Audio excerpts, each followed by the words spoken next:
যুক্তরাষ্ট্রে আকাশ ছোঁয়া বিমান ভাড়া এবং হোটেল খরচের কারণে থমকে গেছে সাধারণ মানুষের গ্রীষ্মকালীন ভ্রমণের পরিকল্পনা। বিশ্ববাজারে চলমান জ্বালানি সংকট ও তীব্র মূল্যস্ফীতির কারণে বিপাকে পড়েছেন বাজেট সচেতন আমেরিকানরা। ফলে অনেকেই তাদের ছুটি কাটানোর সফর স্থগিত বা বাতিল করতে বাধ্য হচ্ছেন। মূলত ফেব্রুয়ারির শেষ দিকে শুরু হওয়া ইরান ইউএস যুদ্ধের প্রভাবে জ্বালানি তেলের দাম পারদ এখন ঊর্ধ্বমুখী। আর এই বাড়তি খরচের বড় ধাক্কা লেগেছে বিমান ভাড়ায়, যা গত বছরের তুলনায় প্রায় 20% বেশি বেড়েছে। তবে এই সংকটেও যুক্তরাষ্ট্রের ট্রাভেল সেক্টরে দেখা দিয়েছে এক চরম অর্থনৈতিক বিভাজন বা কে শেপ ট্রেন্ড।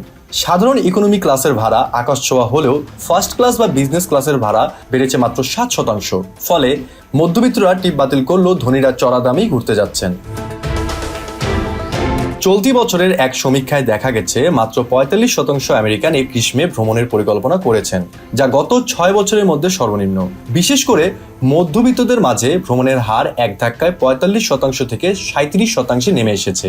বাজেট মেলাতে সাধারণ যাত্রীরা এখন আন্তর্জাতিক সফর বাদ দিয়ে দেশের ভিতরেই কম দূরত্বের জায়গা বেছে নিচ্ছেন। অনেকেই আবার বিমানের বিকল্প হিসেবে গাড়ি চালানো কিংবা অল ইনক্লুসিভ ক্রুজ প্যাকেজের দিকে ঝুঁকছেন।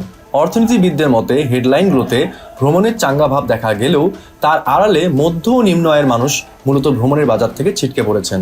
যুদ্ধ পরিস্থিতি এবং জ্বালানি তেলের বাজার দ্রুত নিয়ন্ত্রণে না এলে বিশ্বজুড়ে পর্যটন খাতের এই বৈষম্য আরও প্রকট রূপ নেবে।